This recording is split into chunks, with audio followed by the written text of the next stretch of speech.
তেল মাখানো হইলো, হলুদ মাখানো হইলো, মশলা মাখানো হইলো। এবার আস্তে আস্তে করে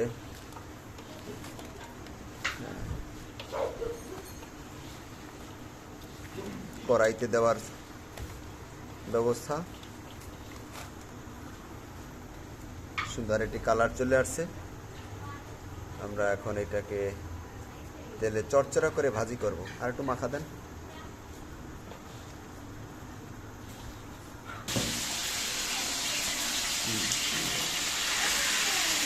ভাজা কার্যক্রম চলছে। মাছ